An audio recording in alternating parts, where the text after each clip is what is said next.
कादियानी, जो खुद को मिर्ज़ाई या अहमदी भी कहते हैं, दरअसल एक झूठे नबी के पैरोकार हैं। इस झूठे नबी का नाम मिर्ज़ा ग़ुलाम अहमद कादियानी है।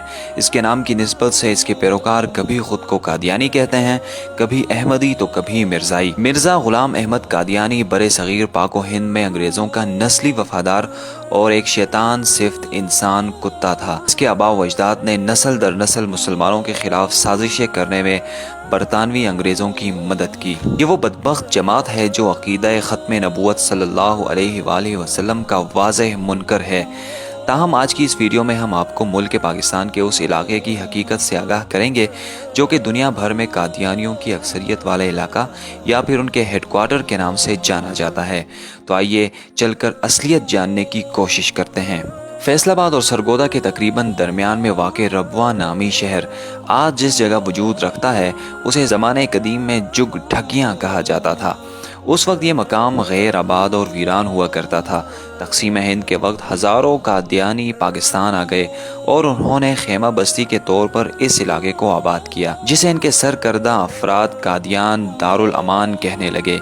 ये भी एक तल्ख़ हकीकत है कि पाकिस्तान के पहले वज़ीर ख़ारजा सर ज़फ़रुल्लाह ख़ान भी अक़ीदे के एतबार से कादियानी थे, जिनकी सरतोड़ कोशिशों से इस इलाके में 1034 एकड़ ज़मीन खरीदी गई, जिसे कादियानियों के सरबराहों के हवाले किया गया। 1948 में इस जगह की खरीदारी के साथ इस जगह का नाम तब्दील करके रबवा रख दिया गया। 1948 में ही एक और पाबंदी भी आयद की गई कि कोई मुस्लिम इस इलाके में ज़मीन खरीद कर घर तामीर नहीं कर सकता।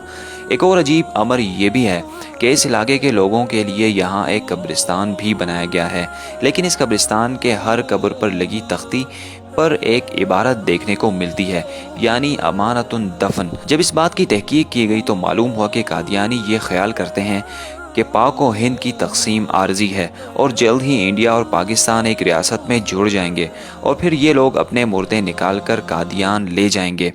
एक बात यहाँ बताते चलें कि कादियान इंडिया का एक बहुत बड़ा शहर है, जहाँ कादियानियों के बाप दादा रिहाइश पजीर हुआ करते थे। आज भी इस अक़ीदे के हामिल एक बड़ी तादाद वहाँ पर आबाद है। नाज़रीन ग्रामी, ताज़ा तरीन मालूमात के मुताबिक इन लोगों ने किसी भी खतरे के पेश नज़र रबवा के इर्द गिर्द इलाकों में बस्तियों का क़याम अमल में लाना शुरू कर दिया है। अहमद नगर के नाम से मंसूब किए जाने वाला इलाका भी इन काफिरों का एक गढ़ बन चुका है। अहमद नगर को मिर्ज़ा मसरूर अहमद के फार्म हाउस की वजह से भी जाना जाता है, जो कि उस दौर में मिर्ज़ा ग़ुलाम अहमद कादियानी की नुमाइंदगी करने में मसरूफ़ थे। इतलात के मुताबिक करीब के इलाकों में धड़ाधड़ ज़मीनें खरीदने का सिलसिला भी जारी है। हमारे मुस्लिम भाई ज़्यादा पैसों की लालच में कादियानियों को ज़मीनें बेचने की वो गलती कर रहे हैं जो फ़लस्तीन के मुसलमानों ने यहूदियों को पनाह देकर की थी। बाद अज़ा उन्हीं यहूदी कुव्वतों ने यहाँ मुसलमानों पर अरसे हयात तंग कर दिया और आज भी वो खित्ता हालत जंग में है। दोस्तों, महल वक़ूअ के एतबार से भी ये रबवा शहर काफ़ी अहमियत का हामिल है। इसके 3 अतराफ पहाड़ और एक सिम दरिया मौजूद है। एक इंकशाफ ये भी सामने आया है कि रबवा में खुले मैदानों को कंक्रीट से तैयार किया गया है और ऊपर मिट्टी डालकर इसे आम निगाहों से छुपाने की कोशिश की गई है। इसका मकसद ये है कि इसे बवक्त ज़रूरत बतौर एयरपोर्ट भी इस्तेमाल किया जा सकता है। इसकी एक असल वजह यह भी है कि दरियाई रास्ते के ऊपर बना पुल यहाँ की आमदोरफ्त का वाहिद ज़रिया है जिसकी मदद से इस गांव तक पहुंचा जा सकता है।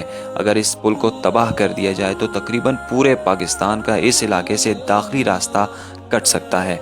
इसके अलावा लम्हा फिक्रिया ये भी है कि इस्लामाबाद की एक मैगजीन ने हाल ही में ये दावा किया है कि रबवा की 300 ख़वातीन इसराइली फ़ौज का हिस्सा हैं। यही नहीं, 600 मर्द हजरात भी इसी कश्ती के मुसाफिर हैं, यानी पूरा शहर ही जंगी तरबियत लेने में मसरूफ़ है, जो कि आगे जाकर पाकिस्तान समेत किसी भी मुस्लिम ममालिक के लिए संगीन ख़तरे की सूरत में सामने आ सकता है।